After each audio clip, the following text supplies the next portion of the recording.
It's the missing piece of the jigsaw for a lot of businesses. These days, we need to spend much more time with people before we buy from them. Maybe you're doing social media, paid adverts, and PR is a great way to drip feed credibility all the time.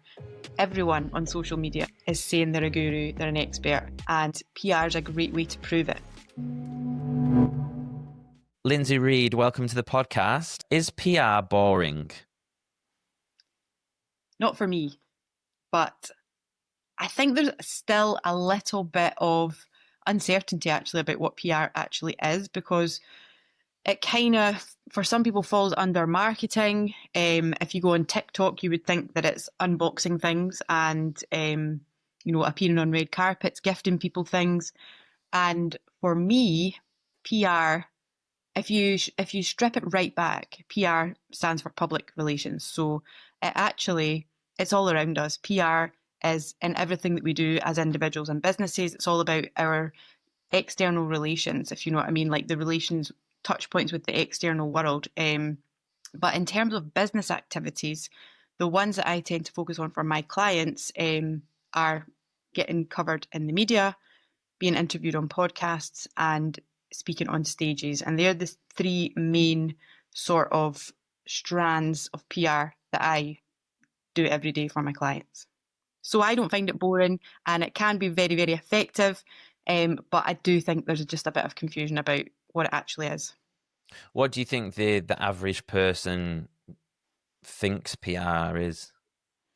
I think they probably just think it falls somewhere under marketing, maybe even a little bit of social media.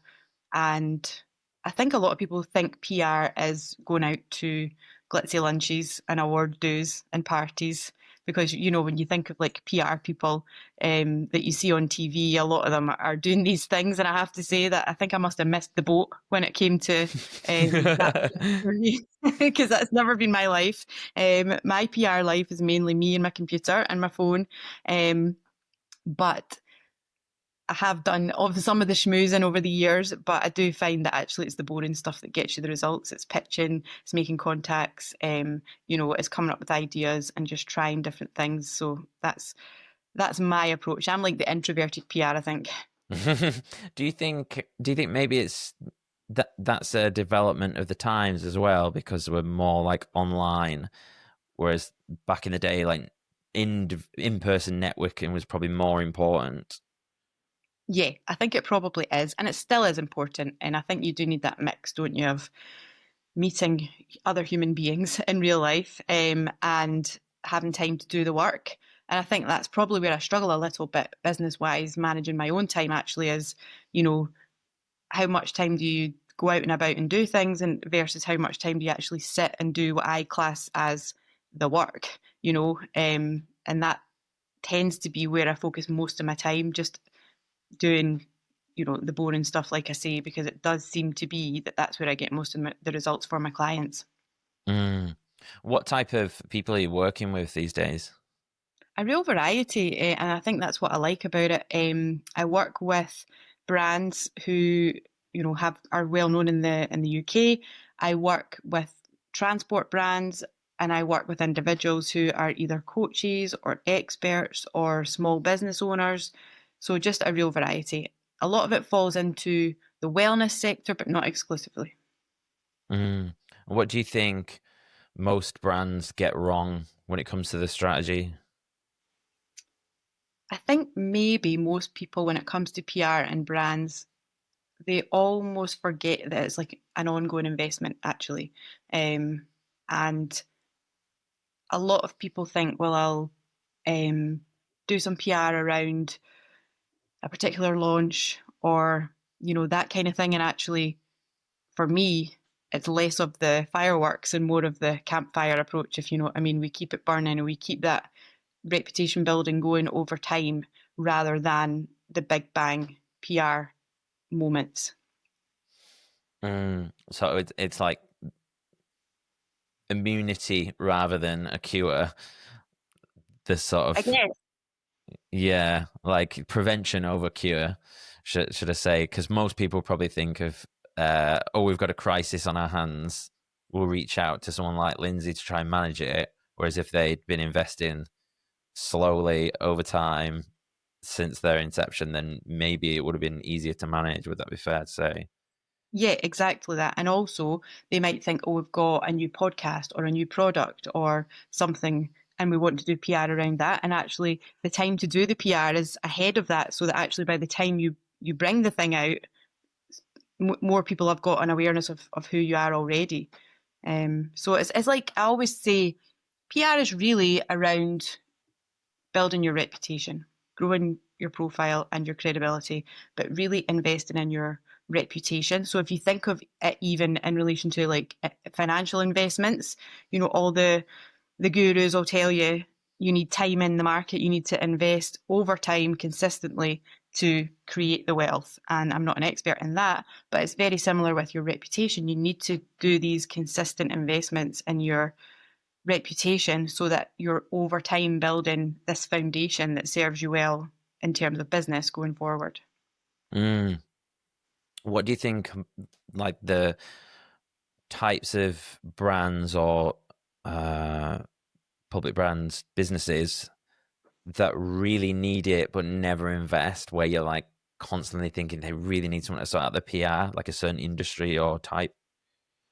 Um, I guess I don't actually pay too much attention to loads of different brands, Mm, but I would say probably sector wise, maybe finance sector. It's almost like they kind of think they just rise above. And mm. actually, there's a lot of distrust. So, like in terms of the public, so actually, maybe it would be a good idea for them to do a bit more proactive PR. And if someone like that came to you, what like strategies would you deploy? What would you look at? I mean, it's quite hard to say. I suppose that we would really want to know what do they want to be known for, what do they want to be seen as, and what are the things that will help build that over time. And again, it's got to make sense to people. You can't just suddenly say, "Oh, we are so caring and kind," if there's no evidence of that over time. So, um, I would probably look at podcasts actually, because I do think being a guest on a podcast for an MD or a CEO, if they are quite well suited to that in the way that they talk and their personality, and the vibe that they give off, that I would say it's a very good way of humanizing the brand, and also just it's a chance for people to spend time with someone behind the company, and people do respond well to that generally. Yeah, suppose you end up kind of outsourcing a like a 3D view of someone, don't you? If you've got people going on different podcasts, they're going to have different approaches, ask them different types of questions, and sort of. I suppose you could sometimes maybe even stress test like their resilience for the public. Like, do you ever look at that sort of thing? So if someone had been on a podcast, do you ever like review like stuff that came up in terms of like, oh, like, this thing came up and like you didn't really have an answer for that, like maybe you need to work on developing that side of the story? Is that like a thing? Yeah, I mean, if you had a business CEO that went on a podcast, you would definitely be listening to, the parts that you felt landed well, the parts that you felt they could have been stronger on, or maybe have more examples of. But I guess it's the same if they're doing a media interview. It's about just, finding how they can present themselves the best possible way. But at the end of the day, we're all human. And the only way to get better at being a podcast guest, and this is what I always say to my clients, is to be a podcast guest and just practice. And, it's like anything, if you do it more and more, you just automatically get better at it. You get more succinct, you get better at telling the stories, you see what people seem to respond better to. But I think that's the thing, that 3D view that you were talking about, when you couple that with maybe writing an article in the media that either shares knowledge, gives an opinion, helps people in some way, or gets people talking in some way, and you couple that again with appearing on a stage and, building your credibility that way, it all starts to piece together in terms of like the PR picture. So I always say, like, marketing tells and PR proves, because a lot of the time marketing is me telling you that I'm really good at something and why you should buy from me. And PR is effectively somebody else shining a light on that and helping to prove your credibility. So when you're speaking at an event, the host is almost indirectly endorsing you by saying, this is somebody that you and the audience want to hear from. You know, when you're on a podcast, again, the host has decided that this will be a helpful, beneficial guest for their audience to hear. So you already have an extra little level of credibility there. Mm. It's almost like, I suppose, another way to like define PR is almost like free advertising. Yeah. It is. And, you know, that's what I always try to do. There are magazines and publications out there that like to charge for articles, and that's fine, but that's never where I start from. It's always about organic. How can we be creative? How can we come up with ideas for either features or articles, or which podcasts can we look at? What angles can we pitch to the podcast so that actually it's interesting enough that somebody wants to go with it without you needing to pay for the privilege. Mm. Do you think there is such a thing as bad press? Yeah, I do. I think there's damaging press. It's not to say you can never come back from it, Mm. but I do believe in press that damages your reputation or your business aspirations up to a point. And like I say, over time, maybe you can move past it. I mean, the one thing that you should never do in PR is lie, tell an outright Hmm. lie. And we've seen it, Hmm. you know, we've seen it with the likes of Michelle Mone, who, you know, has admitted lying and, you know, to the media. And unfortunately, when you do that, it just discredits you so much. Um, Who's and that? Baroness Mone, Michelle Mone, Okay. who ran Ultimo, um, yeah, she was quite a high profile case of someone who denied something that the media put to her, said that it wasn't true, and actually she has then said since that it was. And because of that, you know, our reputation is massively tarnished, and actually the media have sort of turned, you know, because that's just a no no. Mm. I think one of the things I was thinking then, there's almost like because within podcasting, for me at least, I have like this authenticity that kind of runs through it, which I very is one of my values, making sure that everything's open. I'm very open and honest, etc. I suppose when I was thinking then, and we're talking about like, you know, people like getting good at being on podcasts and crafting the story and stuff. I wonder if that's a little bit slightly opposed. Do you ever? Because I think if someone was to listen to a podcast, they would hate the idea that maybe they were being like coached on, you know, how to be a good guest. You know, look at, you know, politicians when, you know, going on shows or whatever. And I think the benefit of certainly long form podcasts, and you'd be familiar that what happened with like Donald Trump and him going on Joe Rogan and stuff like that, and he was obviously a huge success. But it's like either the guy's a genius or he was just sort of brave enough to. Well, I don't know how long he went on Joe Rogan for. I think it was like 3 hours. Yeah, it Uh, was a good couple of hours. yeah.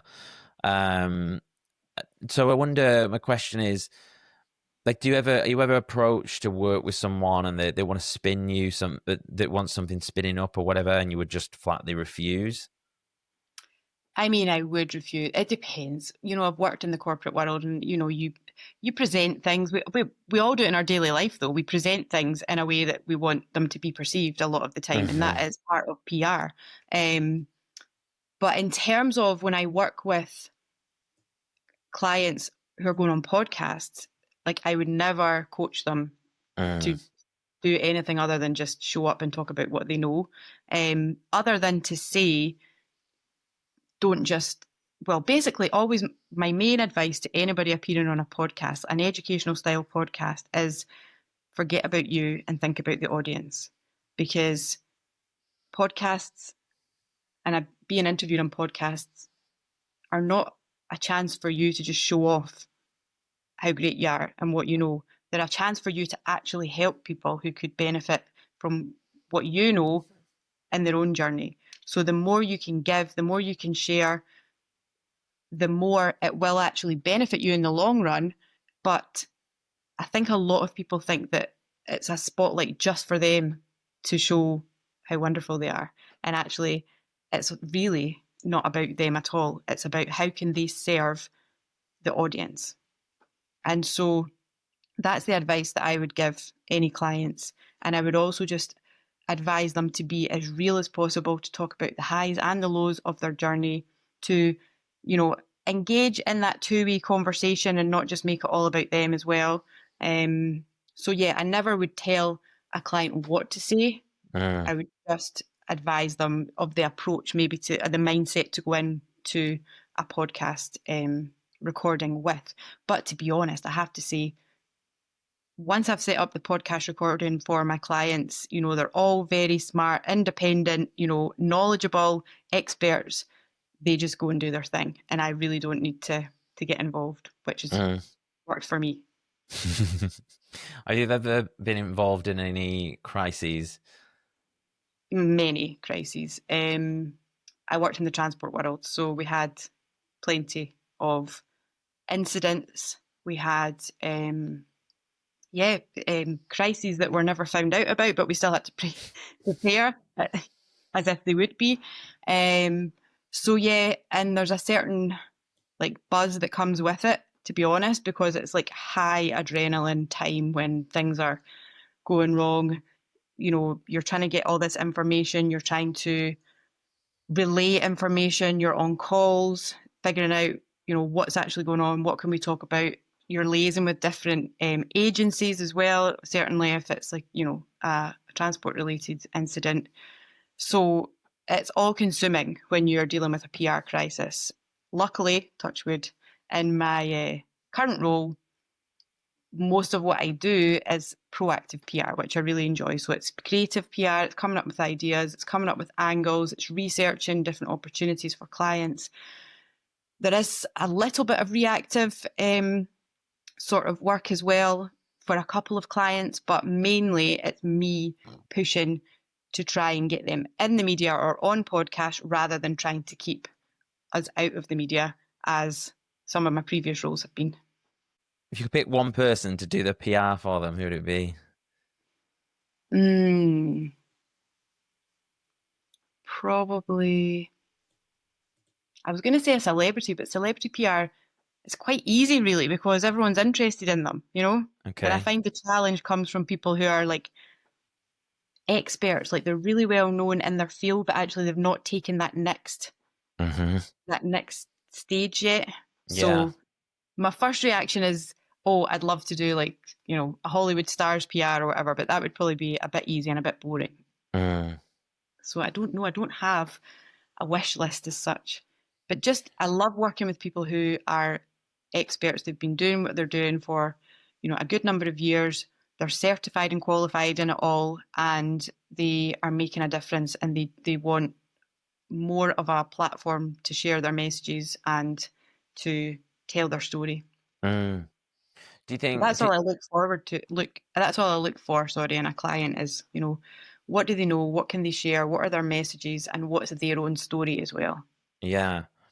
Do you think it's interesting? Actually, there is this crossover into this like story world, because that's quite on trend at the moment. Knowing your story development and stuff. It's kind of like this new subset, I guess, of PR that's kind of emerged. And Joey Liu has been on the show a few times, and she does all that stuff and talks about story work. And it's interesting now as I'm starting to connect the dots as we're talking, whereby like, oh yeah, it's all kind of like the same thing, isn't it? Yeah. Just sort of repackaged. Yeah, and I always think like for the media are interested in things that are going to generate discussion, get people talking, grab attention in a way, and or spike someone's imagination. So yeah, the first thing I do with clients, if it's an individual or somebody who runs like a small business, and they want to grow their personal brand and or the business brand, I always look at what's their story, like what brought them here, what have they been through in their lives. Obviously they're not always happy to talk about everything, and that's fine. Then we just focus on knowledge and value and opinions and stuff. But when it comes to features on their actual story, I just very quickly get a sense of what they can share. So a couple of examples even would be I work with the Gavin sisters, who are two sisters in their 50s. They got divorced maybe like 13, 14 years ago when they both had children, young children, and they decided they were just going to live together. So now they've got like this quite unconventional family living arrangement where the two sisters live with each other and their children, and they have done for many years now. They run a business together, and they just decided that was just going to be an easier, more attractive dynamic and a way to live than living separately. And so the media would just really have been super interested in that, just because it's different. It's just a slightly different arrangement from the norm. And they're happy to talk about it. So they've been in the Telegraph, the Daily Mail. They've been in a couple of women's magazines as well, just purely talking about that. And at the Mm. same time, they get to promote their business and the work that they do because they live and work together. And then I've got another client, Aaron, who he told me that he had 33 bank accounts and that's how he managed his money. And straight away, I said, well, that's a media story right away because no one has 33 bank accounts. Like, Mm. it sounds ridiculous. And so I pitched it to a journalist, and yeah, within probably a week or two, it was in 5 or 6 different publications just because it sounds crazy and it gets people talking. If you read that story, you would say to somebody later in the day, I read about this guy who's got 33 bank accounts. Like, who could be bothered with that? Do you know what I mean? Mm. So these are really interesting stories. But the challenge, I guess, is once you've used these stories, you can't keep regurgitating them because they're not going to keep running the same stories in different publications again and again. So you have to keep sort of looking at different angles, looking at different opinions, sharing knowledge in different ways to keep trying to find those opportunities. Mm. So interesting, like hearing about this side of things. It's like it does feel like peeking behind the curtain a little bit with like, I'll pitch this to this news agent, and clearly, PR executives and professionals like yourself seems like kind of oil the cogs with a lot of like keep a lot of that stuff turning, because I imagine they will rely so much on independent people like yourselves to be bringing them those stories. Yeah, there's just such an appetite for stories, people stories, and Mm. even I work with some freelance journalists, so then I might have the client, I might have the idea, and they might have the contacts. I worked actually there was a client that I'm working with who she's got a really good story. I knew it would be of appeal to somebody, so we tried literally 3 different ways at one newspaper, and we got 2 no's and then a yes. So it just shows you even at the same paper, you can try multiple different people before you get a yes. Wow. So the thing with PR is you have to be persistent. You get loads of ignored emails, but it's the ones that are, it's those wee gems that come back that are a yes that make it worth it. And I think once you know that, that's why I say it's the boring work. It's doing the repetitive stuff. It's, you know, following up. It's coming up with, different journalists that you might want to try with the same story, or it's coming up with a slightly different angle, or maybe they had a good story but it wasn't picked up, but then they're looking for Christmas stories, and actually it applies to that as well. So then you manage to get it in as a Christmas story. So it's just like, to me it's just almost like creative ideas. I can't really describe it. I almost see it like like a bit of a game, like a challenge. Mm-hmm. Yeah, that makes sense. Yeah, it's so interesting. All right, I'll give you a little exercise. So I want you to criticize, roast Jason's PR. Jason, your PR. Mine, yeah. Roast your PR. Or does a podcaster not need it because they're constantly putting Well, their I own was just stuff going to out? say, you probably do need it, because you've got like knowledge to share at the very least. So, Mm, even if you don't have like, I don't know your backstory as such, but even if you don't have, the drama of the hmm backstory that you can talk about or the quirkiness, you can still share your knowledge. You can give you. I know you're quite opinionated on things, so you can give your opinion. I know. I I didn't know. expect you to say that. I know in your like maybe in your personal life you do these like dating disaster things Yes. on your Instagram. That's the kind of thing that I would tap into, as like a whatever age, midlife kind of guy. Like Single on at 36.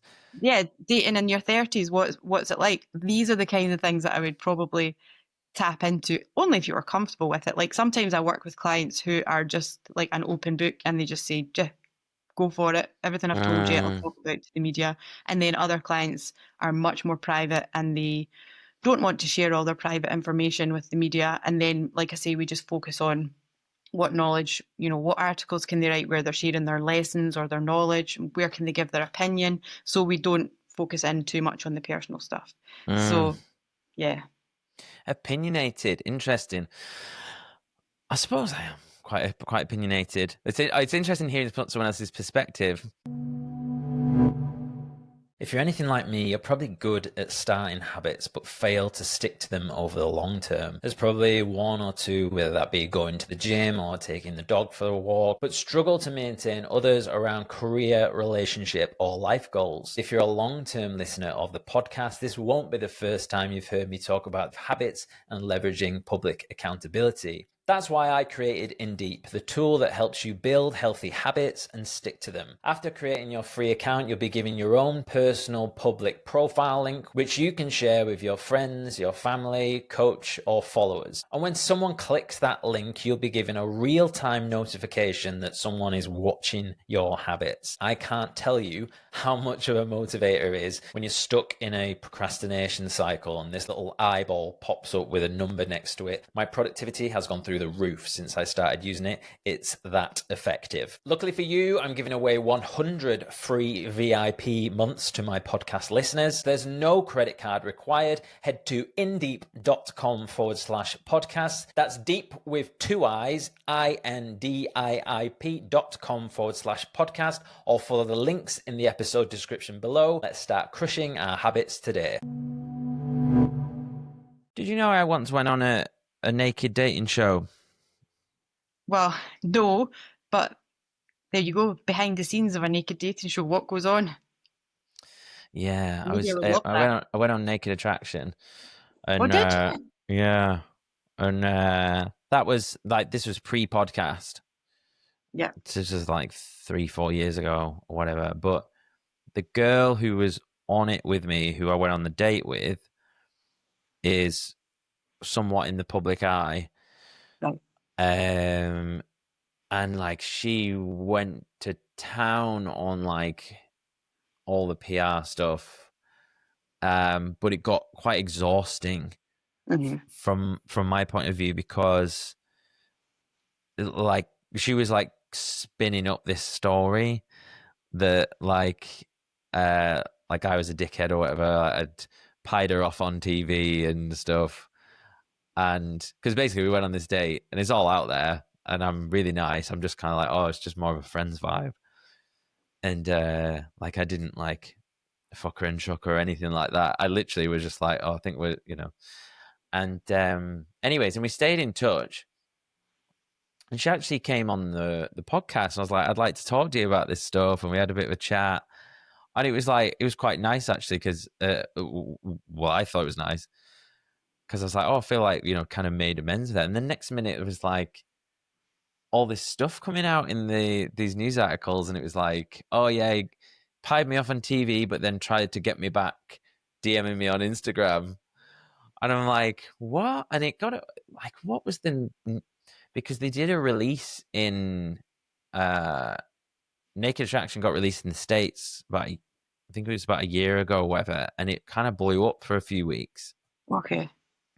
And because I noticed all of a sudden getting like some random followers from the US. I'm like, what's going on here?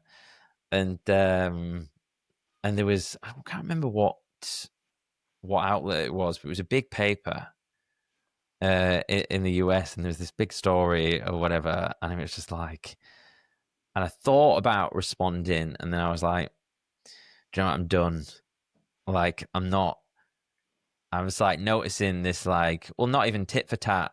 It was kind of all kind of directed at me, whereas I'm like so, I guess, so green in this whole world. I'm like, come on, podcast, like, let's just chat about it. But then I'm like, oh, okay, so she's a professional, might have a professional working for her, and they're just making the absolute most out of firing that story up again.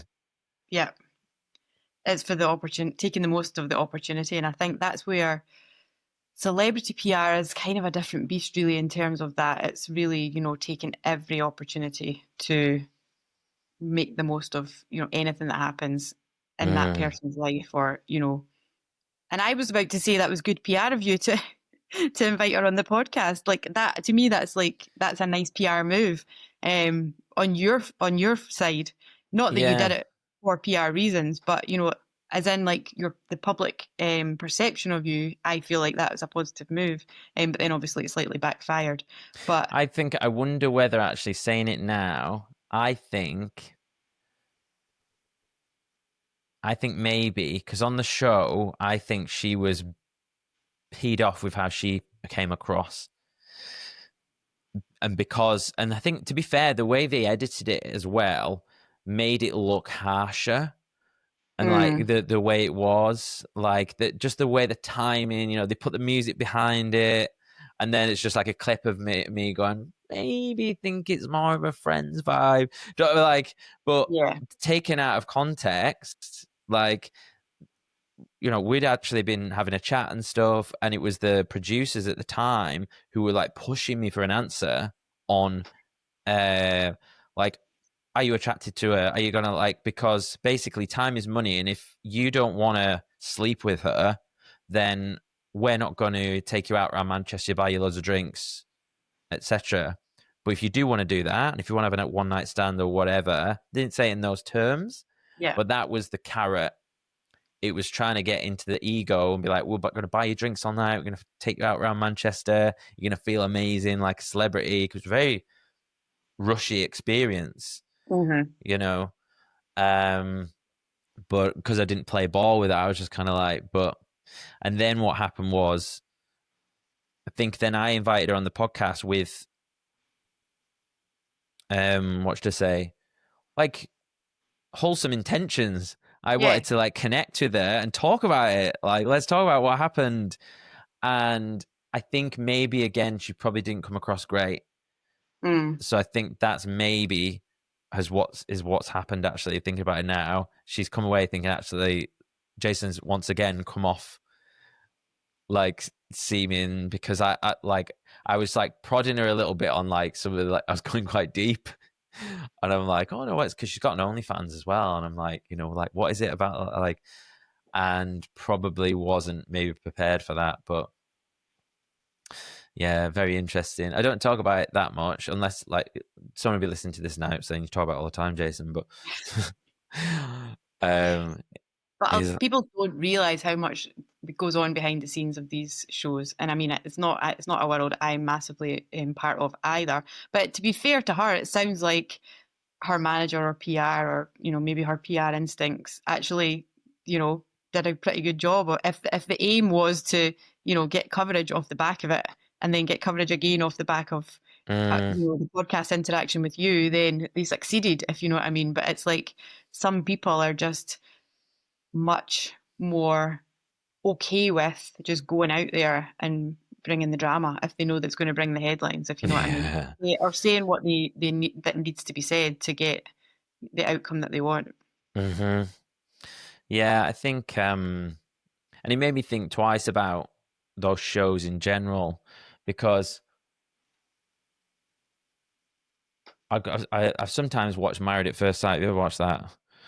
Years ago, but not recently. Yeah, I've a like soft spot for that program. I don't like reality TV. I don't even like, never even like Naked Attraction. And I thought about going on that, and then I started to like look at the way that they shape these things, Mm, and you constantly like, oh, that's the bad guy, that's the, and then they make all these characters and avatars, don't they? And it's so crafted. yeah. Um, but yeah, maybe they'd have less trouble with me because I don't drink. Yeah, you wouldn't be so fun though. Yeah, exactly. I When mean, you're making good TV. yeah, mind you, but I do come out with some pretty wild stuff when I'm sober. So, Yeah, that's true.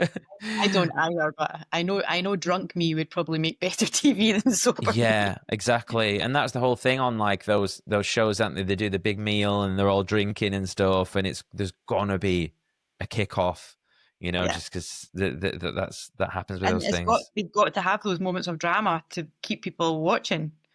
Or they've Mm, got to at least stage it in that way so that, there's the, you know, this is going to be happening next week and you've got two people shouting at each other and then hmm you need to find out what that was all about. But they need that to happen for their TV show.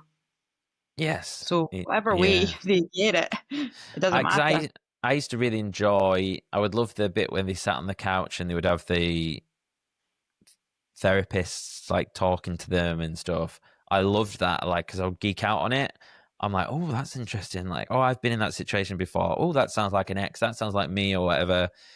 And I thought that part was actually really valuable. But even Paul Brunson, who was one of the, or is one of the guys on it, I think he said in one of his books, like he was well aware and kind of the show's meant to be to find love, but it's kind of not the aim because there's two conflicting things going on there. There's the It's sort entertainment, of about entertainment and getting audience numbers and making a splash, isn't it? And then if somebody yeah, happens to fall in love along the way, bonus.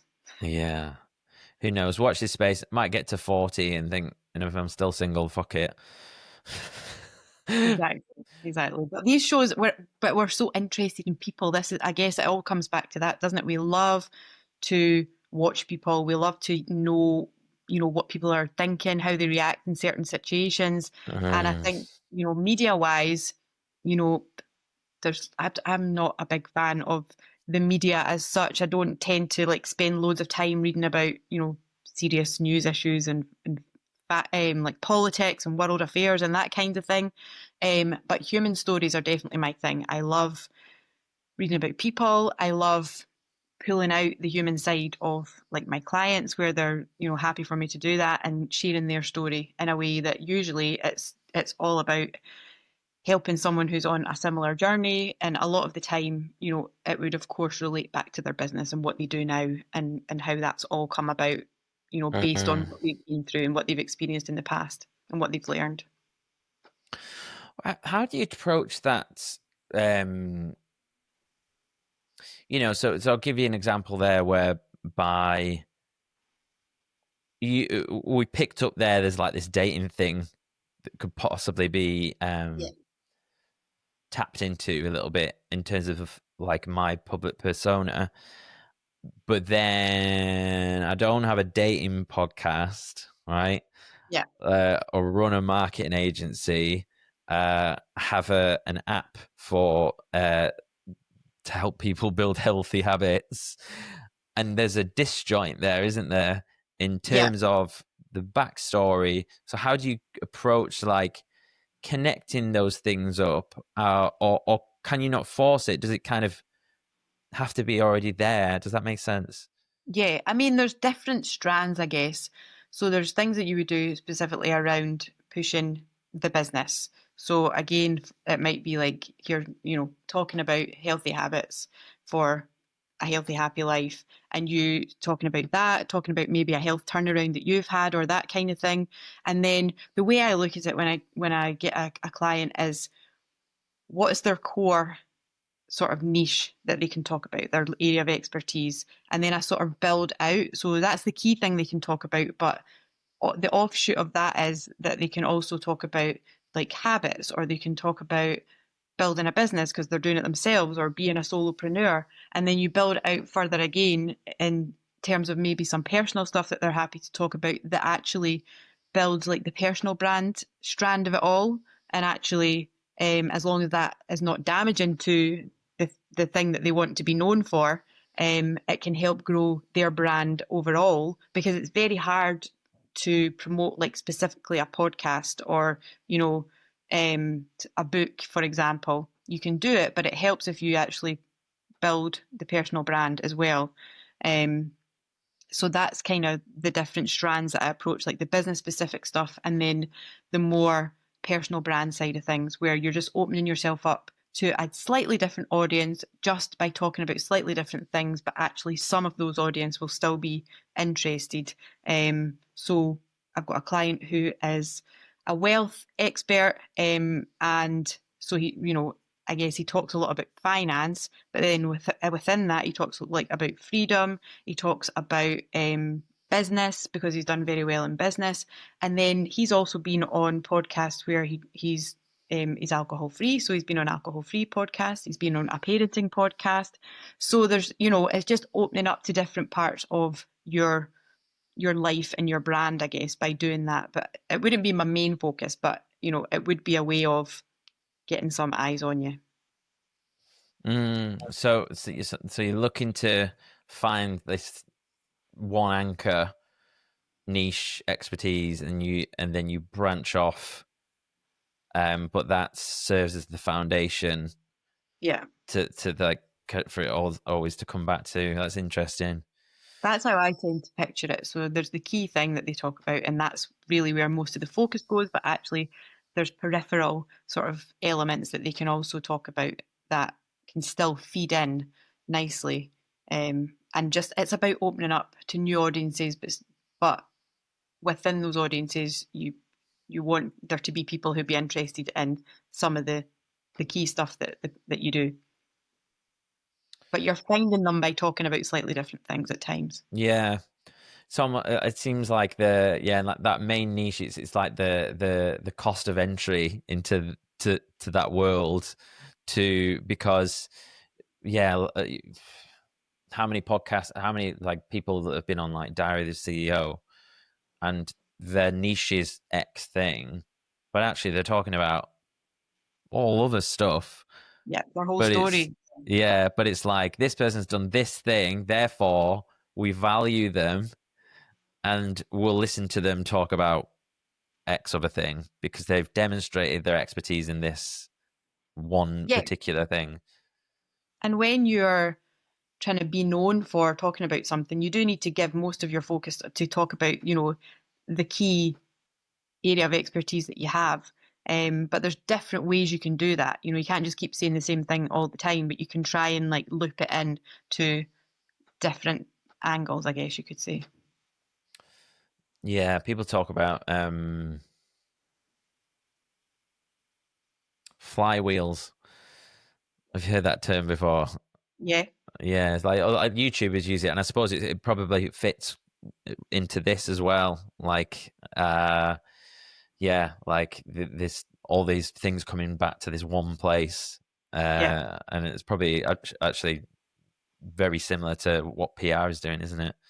yeah, and they're sort of all interconnected. Um, yeah, that's exactly it. And you know, I just try and tap into different, because I've been doing it for so long, I suppose I don't always realize that I am. But as soon as I have like an intro call with a client, I immediately will have a list of things that I think are media worthy, about them. And Mm, I think people don't realize there's probably more than they think that they could be sharing in the media. And business owners, I think, are probably, they probably don't use the media as much as they could to promote their businesses. But it's possibly because it's a bit nerve wracking, you know, and yeah, also you know, it does take a bit of work, and people don't always realize where the opportunities are. yeah, for sure. And you're right. And it's like I wouldn't even think of it. You Yeah, know, I'm sort of. I think again in this like online world, you do feel like sort of siloed off from traditional media. Yeah. But like when I had a bricks and mortar business, I had a venue, and the first thing we did when we were opening up was I rang the local paper. Yeah. I've got a story for you. They come down, and and it was just, that's the playbook, isn't it? That's the old school, but you wouldn't think to. I wouldn't think to go to the local paper for the podcast. Well, they probably would be interested. Yeah. If you said, I've done 100 episodes of my podcast, I could, and I'm Mm, doing something to celebrate, or I am that, I've done X many hours of the podcast. That can be quite a big number as well. I can share, my top lessons of being a podcaster. yeah. These kinds of things can be of interest. But I never, people can do it themselves. Like you can do your own PR. Mm, There's Facebook groups you can join where you've got journalists in there, and you can pitch your story and stuff like that, or you can just purely just research the publications that cover the kinds of things that you talk about. But it is this sort of holistic approach that works best, I think, because I will never pretend that just getting one media article is suddenly going to transform your business. yeah. I've had for example, well, I did have a client who had an article written about him in the Telegraph, and he got 400 separate leads into his business that week. But that's Wow. really highly unusual. And then Yeah. I had a client a few months later who was also in the Telegraph, and she had 4 or 5 like high quality leads into her business. So Mm, either way, you know, it's not going to change your business fortunes to have mm-hmm. like an article. Yeah, like Most one ad. people, Yeah. So that's where you have to think about like over time. It's about if you're doing your social media, if you're doing paid adverts, but also you're then 1 month your audience are seeing that you've been interviewed on a podcast. And then the next month, maybe they're seeing that you were speaking at a networking event about the thing that you're known for. Then maybe a couple of months later, you've written an article. So it's drip feeding this Mm, credibility all the time, on top of your daily stuff that you're putting out on socials or your weekly stuff that you're putting out on socials. yeah. So it's kind of the missing piece of the jigsaw, I think, for a lot of businesses. And I think these days, I genuinely think that PR is making a bit of a resurgence, and it's needed to stand out because everyone on social media is saying they're a guru, they're an expert, and PR is a great way to prove it. So when you go on that podcast and you speak for 40 minutes, an hour, 2 hours, if you're not the real deal, people are going to be able to tell. Yeah. You've got to, because one of the benefits of podcasts is they get to spend time with you. And these days we need to spend much more time with people before we buy from them than we Mm, did a few years ago. So that's one of the reasons I love podcasts for my clients, because they can go on there, people can spend time with them, they can really show who they are, a bit of their personality, and people can warm to them or not, and that's fine either way. So I think I've lost my train of thought, but the point being, that you need to do things that back up what you're seeing on your socials and just add that not another level of credibility. And being featured in the media, or writing an article, or being on a podcast, or speaking on stages. And I'm not talking about TEDx or you know huge festivals. You can speak at a local business event, you can speak at a networking event, and start off with micro speaking gigs. But even showing up to a networking event and speaking to 10, 15 people, number one, it's great practice. But your best client could be in there and you don't even know. So I just think that's the way that you embrace how to prove what everyone's saying on socials and stand mm. it.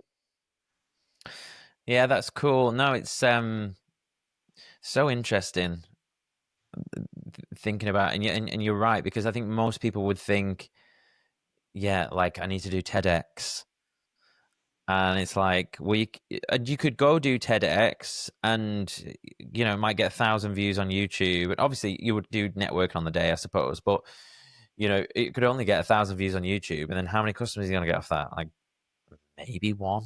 I mean, if you can do TEDx, then that's incredible. But we've all got to start somewhere, you know? Yeah, People do TEDx because, yes, it's good exposure, but also, it's, again, they don't just accept anybody. You do have to meet a certain level of sort of criteria. You have to be, sure.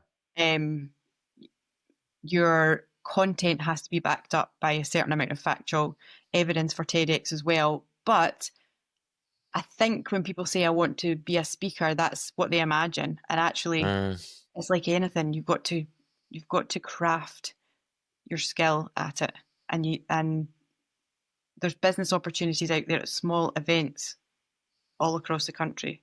Every mm, single day, there's some sort of business event going on, or networking, or community event. It depends what your business is, but just getting out there and being one of those people in the room that's sharing their knowledge can work absolute wonders.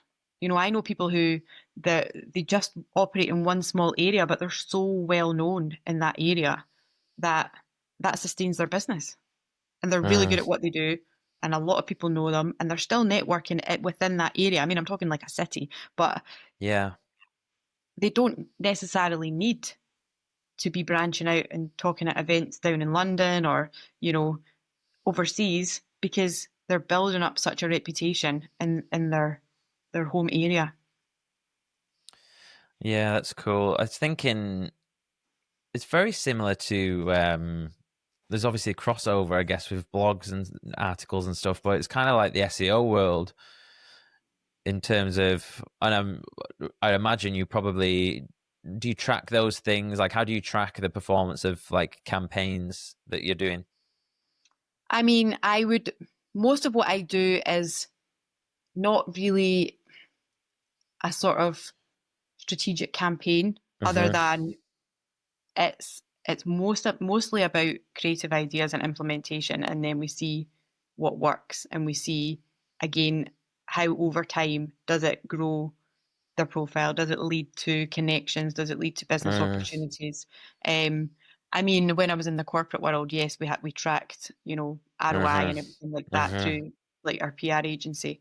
For me, just because I'm a solo a solopreneur, Yeah. I Yeah. don't do fancy reports and things like that. And I always say to clients, if you're coming to me for, big long strategy documents and reports, then you need to find a different PR, because that's, the time that I spend on you is ideas, pitching, implementation. But the main thing is to know over time. I always say, like, we need a few months together to make sure that um we can build up enough momentum. But really, this is the hard thing about PR, because you can't guarantee results. Sure. It's definitely, I suppose, probably seen as a bit of a luxury. As someone, because like in the agency, like we do like Google ads and stuff like that, and it's constantly like you need to be showing conversions, reports, everything, Exactly. and it's like we have trouble signing people up for 3 months. Yeah. And they're like, "Oh, let's do 30 days." I'm like, and like people don't want to commit. And I imagine trying to do like that with PR is a totally different thing. And obviously, you've got to have the right type of person, haven't you? That's kind of already sold on the idea. Yeah. It's mainly people that have tried some of it themselves, and they feel like they need to support now to move to another level, or they just believe that it's going to help them. It's going to help them with their profile overall, and it's going to be a worthwhile investment. And usually it is.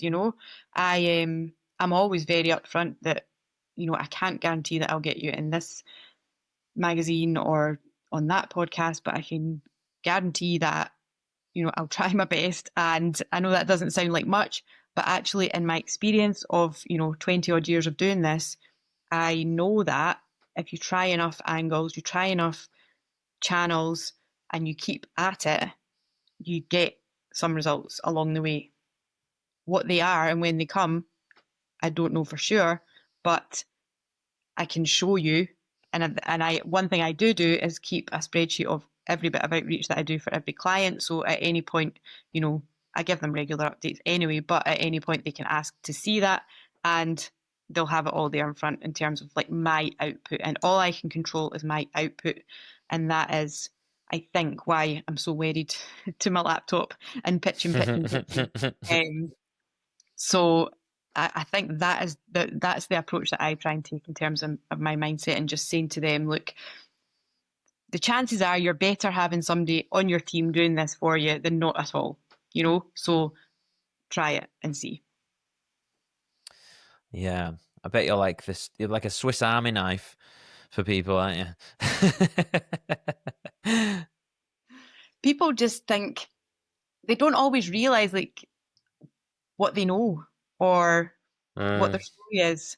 And, I like coming up with ideas with them, and yeah, I like people that are just open to, let's try this and see how it goes. And also not desperate for PR, It's like, yeah, they're probably the best ones, right? Yeah, it's someone who I like. I love a bit of urgency. I apply that in my own working practices, but not desperation. Come to me at a time when we can make this work. It can't be something that needs to save your business and needs to work overnight, because then I'm just going to say no, because I can't promise that, and I wouldn't ever say that I could. So it's like, it needs to be something that you're willing to just let work away in the background, and you will be seeing regular. If you're not seeing regular results, you would be disappointed. But for me, my clients see regular results, and because of that, they keep going, and it feeds into all the other stuff they're doing. But it's not the one thing they're relying on. Yeah, sure. Like you say, it's that investment strategy type analogy, isn't it? Spreading your chips. Exactly. What about is there any of your favorite tools or go-tos, other than, we talked about podcasts, we talked about speaking at events, articles, any other things we've not covered that are good? If you have a product, then product reviews can be quite good in the media. I've had some success with that. A coffee brand, you send it out to some wellness publications and they might review it. A mental health app that I worked with, that was reviewed in a national paper. And then because of that, they could say 5-star reviews, at the top of their, as in like 5-star review by The Sun it was, on their social media and on their website, etc. So if you're confident in your product, which hopefully you are, if you're selling it, product reviews can be a good option for PR as well.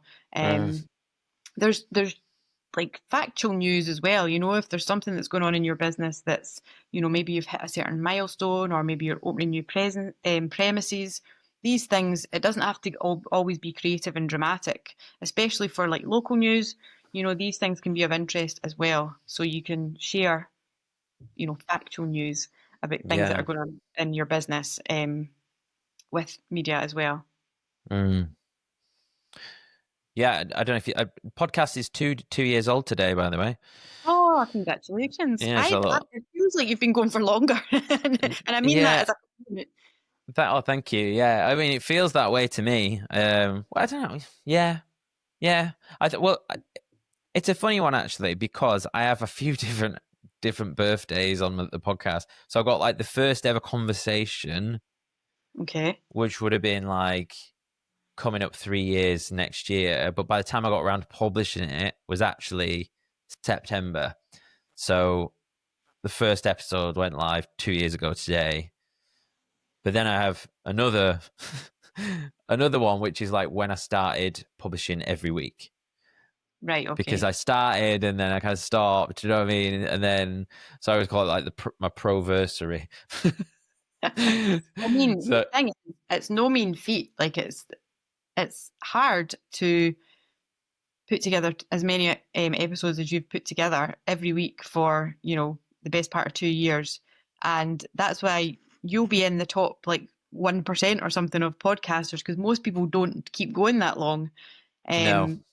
And again, like having your own podcast is a good form of PR as well. I think if you can do it and you can, be consistent and really commit to it, then over time, the results hopefully will come, because not only will you grow your profile, but you're going to make some great connections along the way as well, Yeah. which is really beneficial. But if you can, then even if you can build your own podcast, being a guest on someone else's podcast is also a great opportunity, because you're getting to tap into their audience, they're getting to tap into yours when you share it, and you're aligned hopefully in the content that you can put together for the audience. Yeah. Well, thank you. You've just that last little clip is my entire landing page copy for when I do the podcast course. We're glad to be of service. Perfectly delivered. That's not like me. Fantastic. All right. Well, this has been fun. Thank you for leading us with the weird and wonderful world of PR and the ins and outs. And certainly, I've learned some stuff, and I'm sure my listeners will have learned some stuff as well. So it's been fun. Oh, that's good. I'm glad to hear it. No, thank you so much for having me. My pleasure. Where should people go if they want to check out your stuff? I am on Instagram at Lindsay Reid PR, or my website is also lindsayreidpr.com. Okay, wonderful. Well, thank you again for this, and I shall look forward to speaking with you soon. Speak soon. Thanks, Jason. Thanks, Lindsay. Hey guys, it's me. Just a quick one before you get going. Thank you so much for making it all the way to the end. I really appreciate it. Don't forget, you can check out links to my guests via the episode description below. And a reminder to claim your free VIP pass month at Indiip. Go to indiip.com/podcast. That's indiip.com/podcast. If you're looking to improve your life and build habits, I really think you're going to love this tool. All links are in the episode description. Thanks for watching, and I'll look forward to seeing you in the next one.